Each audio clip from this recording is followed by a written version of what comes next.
Bismillahirrahmanirrahim. Assalamualaikum warahmatullahi wabarakatuh. Apa khabar semua murid-murid tahun 4 Al-Amin? Ustaz harap semua dalam keadaan yang sihat dan sentiasa bersedia untuk menimba ilmu, insya-Allah.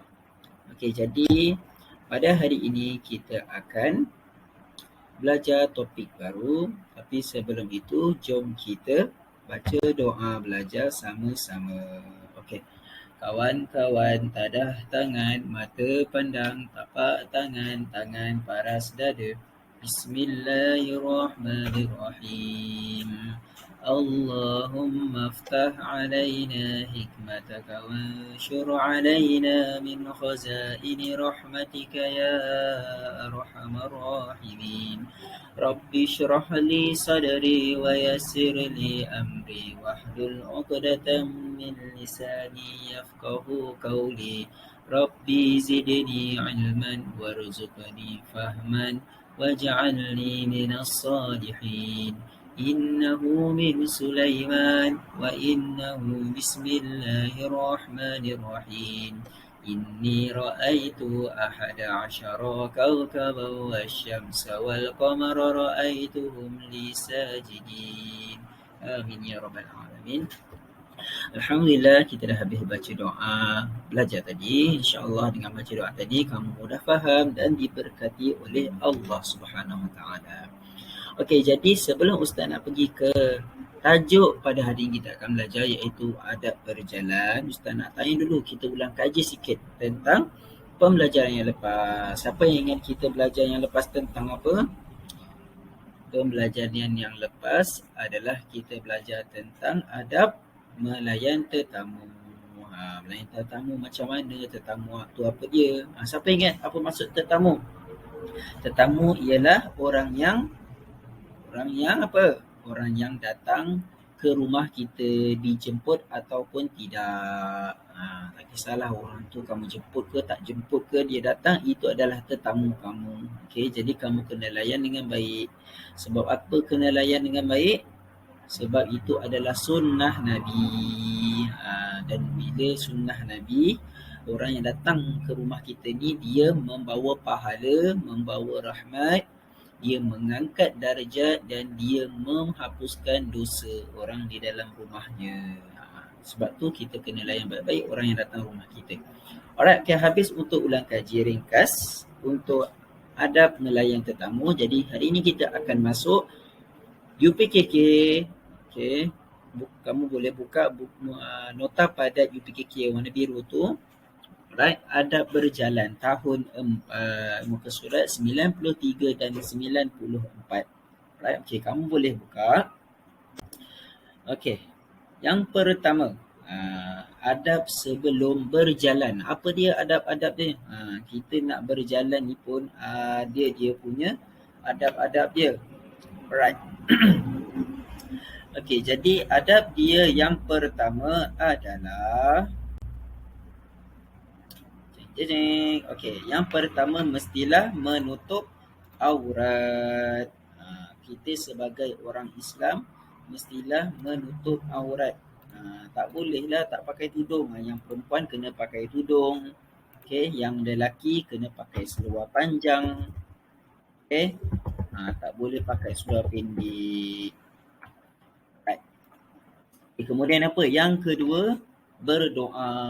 Kita nak keluar, kita kena berdoa kepada Allah. Supaya apa? Supaya kita dilindungi daripada perkara-perkara yang tak baik. Alright. Okey, apa dia doa ni? Bismillahirrahmanirrahim. Bismillahi tawakkaltu 'ala Allah wa la hawla wa la quwwata illa billah. Apa maksud dia? Dengan nama Allah aku bertawakal kepada Allah dan tiada yang berkuasa selain daripada Allah. Itu maksud ringkas dia. Okay. Alright. Okay, jadi sebab apa kita kena bertawakal ni? Sebelum ni kamu keluar rumah ada tak? Kamu bertawakal, kamu berdoa kepada Allah. Sebab apa-apa yang terjadi adalah semua daripada kuasa Allah. Maksudnya benda yang baik, benda yang buruk. Kalau terjadi benda yang buruk tu pun sebab apa? Mesti ada hikmah dia. Supaya kita ingat kepada Allah, jangan lupa bahawa kita ni Sebenarnya keselamatan kita ni bukan kepada diri kita sendiri. Kita kena bergantung kepada Allah. Alright. Okay, yang ketiga, memakai alas kaki. Keluar rumah kena pakai alas kaki supaya apa? Kaki tak kotor. Pergi tak terdedah kepada kotoran badan kita. Alas kaki macam mana? Tak kisahlah selipar ke, kasut ke, yang penting alas kaki yang elok. Okey. Yang keempat, memulakan dengan langkah kanan. Sebab apa mulakan langkah kanan? Sebab segala perkara yang kita mulakan dengan kanan adalah sunnah Nabi. Okey. Yang kelima, meminta izin daripada ibu bapa. Kamu sebagai anak-anak kepada ibu bapa kamu kenalah minta izin daripada ibu bapa kamu. Tak bolehlah main keluar je. Tahu-tahu kata ayah tanya, ibu tanya nak pergi mana ni? Nak pergi main.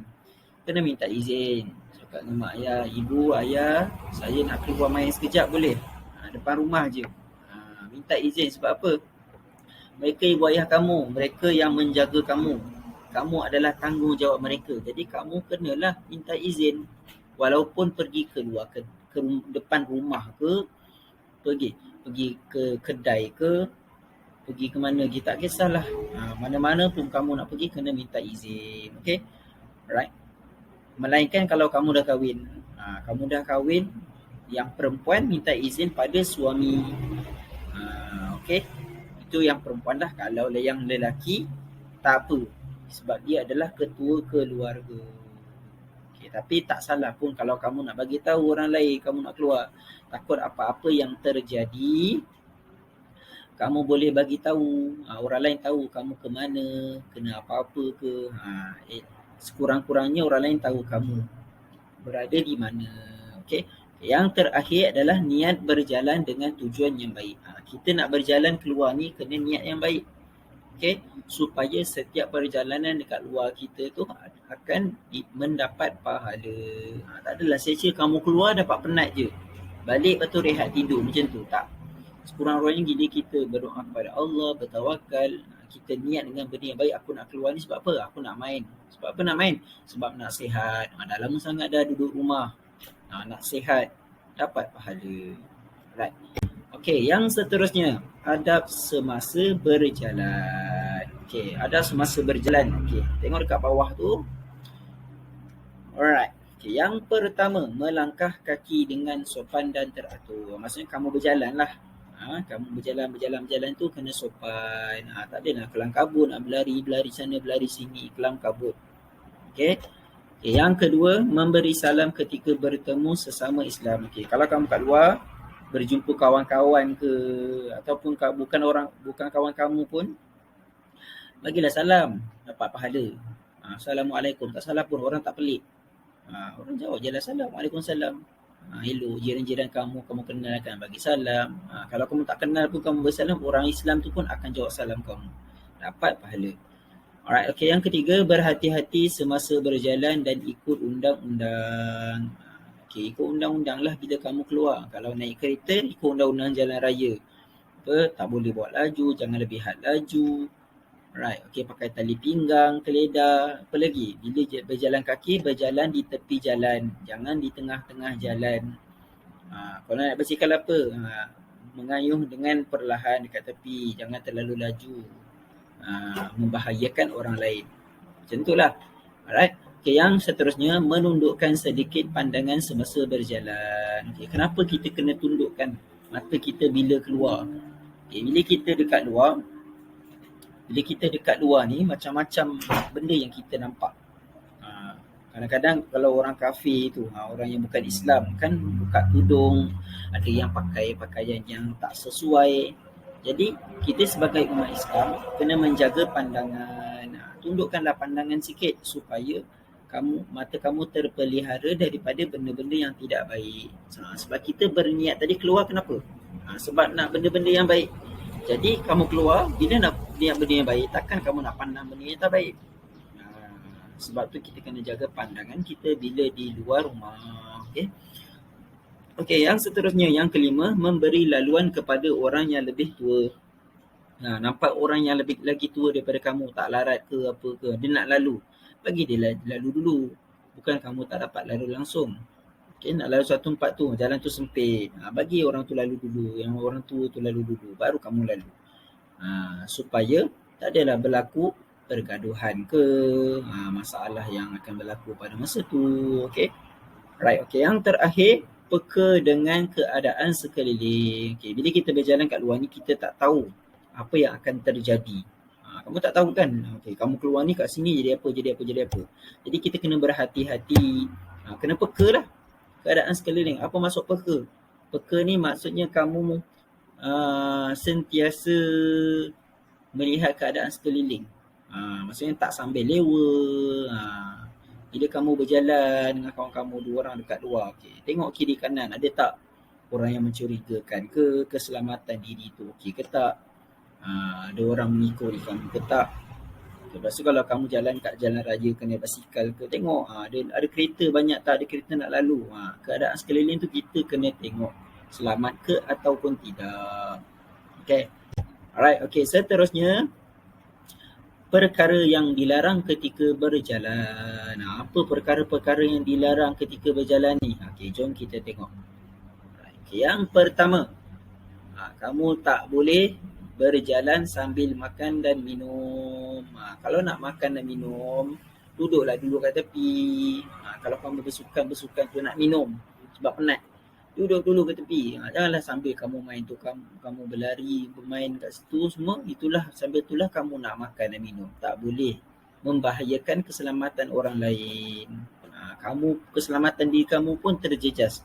Kamu nak main-main, tiba tercekik ke, tersedak ke, kan susah. Right? Okay, tak boleh bila berjalan, tak boleh makan dan minum. Nak makan minum, berhenti duduk. Itu cara yang betul. Okay? Right. Okay, yang seterusnya, di tengah kamu tak boleh berjalan di tengah-tengah jalan. Macam tadilah Ustaz kata, bila kamu nak berjalan di tepi, bukan di tengah-tengah jalan. Bahaya. Membahayakan keselamatan diri kamu sendiri dan juga membahayakan keselamatan orang lain. Okay, bila nak jalan di tepi jalan, bukan di tengah-tengah jalan.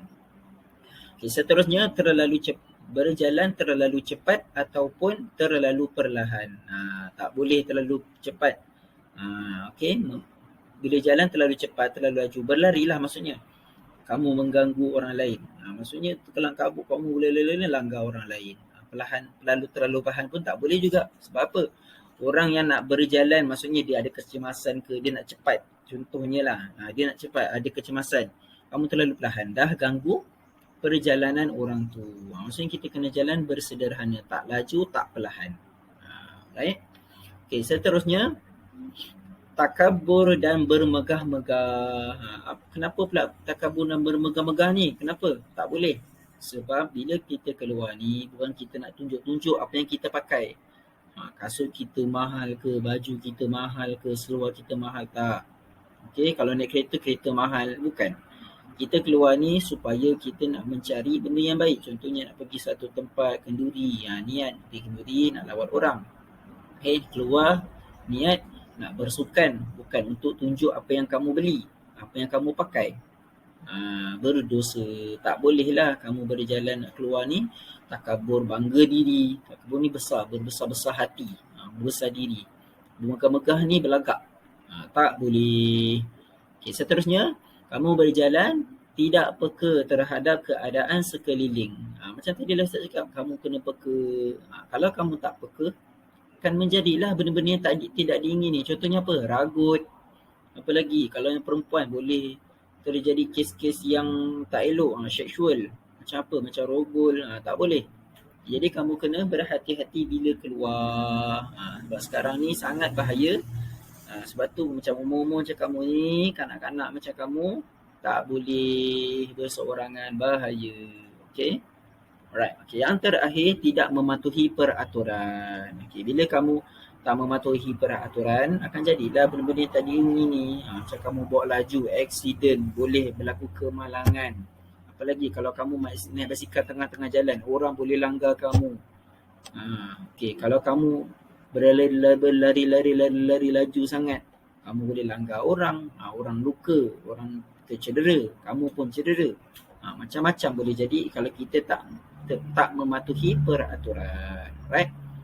Okey, seterusnya, okey, ini adalah doa ketika memulakan perjalanan. Ini doa yang Ustaz baca tadi tu lah. Okey, bila kita nak keluar rumah, langkah je kaki kanan keluar rumah, kita baca Bismillahirrahmanirrahim. 'Alallah wala haula wala quwwata illa billahil aliyyil azim. Itu yang panjangnya. Pendek-pendek je lah. Okey, maksud dia apa? Dengan nama Allah, Bismillahi, dengan nama Allah, tawakkaltu, aku berserah. Tawakkaltu, aku berserah kepada Allah. Alallahi, kepada Allah.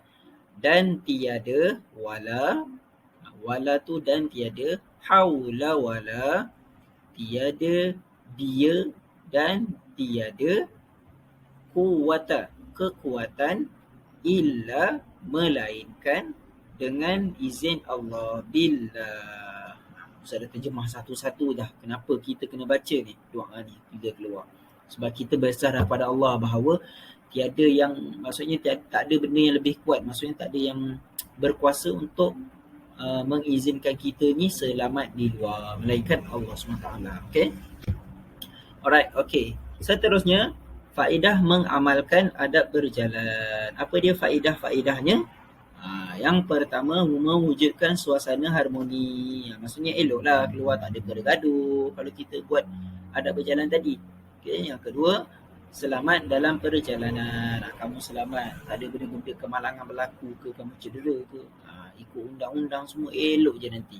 Okay. Yang ketiga, ramai kawan dan kenalan. Okay. Kalau kamu bagi salam tadi, Assalamualaikum, kamu tegur orang lain semua, dekat kawasan tempat kamu tu, taman kamu tu, nanti semua kenal kamu. Ramai kawan, semua orang akan suka dengan kamu. Okay, seterusnya, mengeratkan hubungan silaturahim. Bila dah kita kenal, ada ramai kawan, ramai kenalan, silaturahim dengan jiran-jiran pun makin rapat, makin erat. Okay. Dan yang terakhir, dilindungi oleh Allah. Kita nak dilindungi oleh Allah ni, yang pertama kita kena usaha dululah. Ini kalau kamu tak lindungi diri sendiri, macam mana Allah nak lindung kamu? Kita ni bukan Nabi, duduk tengah jalan, kita nak langgar, kita doa, ya Allah selamatkanlah aku. Mana boleh. Tetap kalau kena langgar, tetap akan cedera. Jadi kalau tak nak cedera, kena buat apa? Kena duduk tepi jalan, berjalan tepi jalan, barulah selamat. Okay, faham? Alright, okay. Seterusnya, akibat tidak mengamalkan adab berjalan. Okay, apa dia akibat-akibatnya? Kita tengok yang pertama, perjalanan tergendala. Maksudnya bila kamu, akibatlah, tak ikut peraturan. Apa dia perjalanan tergendala? Kamu buat laju, aksiden, tergendala lah perjalanan kamu. Alright? Okay, seterusnya apa? Mendapat dosa tu dah pasti. Kamu dah menyusahkan orang lain, dah cederakan orang lain, dapatlah dosa. Yang ketiga, dikeci dan dicaci. Apa maksud dikeci dan dicaci ni? Orang takkan sukalah, jelah tak. Siapa yang suka kalau kamu langgar orang? Mestilah orang marah, betul? Orang keji, orang maki kamu. Benda-benda yang tak diingini. Alright? Okay, yang keempat, terdedah kepada bahaya. Bila kita tak ikut peraturan, tak mengikut tak peka, terdedah kepada bahaya lah. Ini jalan seorang-seorang selamba je, pada tiba-tiba kena ragut beg, kena rompak, sebab tak peka dengan keadaan sekeliling. Tak boleh lah macam tu. Okay, yang seterusnya, tidak berdisiplin. Tidak berdisiplin ni maksudnya ialah tak mengamalkan benda-benda yang disuruh tadi, yang benda yang baik disuruh. Tidak berdisiplin pada diri sendirilah, tidak berdisiplin dengan keselamatan diri sendiri. Okay. Orang berdisiplin ni orang yang malas. Orang yang malas ni akan benda-benda yang tak elok akan jadi pada dia. Alright. Okay, yang terakhir, dimurkai oleh Allah dan Rasul. Allah dan Rasul tak sukalah dengan orang yang tak jaga adab ni. Siapa yang suka kan? Alright. Okay, jadi pembelajaran kita sampai di sini sahaja. Terima kasih semua. Untuk kerja rumah, Ustaz akan bagi link untuk jawab kuis lah. Sebab PKK ni kerja latihan dia tak ada. Okay, jadi Ustaz akan bagi kuis-kuis main game je untuk kamu. Alright. Okay, Ustaz akan bagi link di dalam Google Classroom ataupun dalam Google WhatsApp. Alright. Okey, jadi terima kasih semua. InsyaAllah kita akan berjumpa lagi di video yang akan datang. Assalamualaikum warahmatullahi wabarakatuh.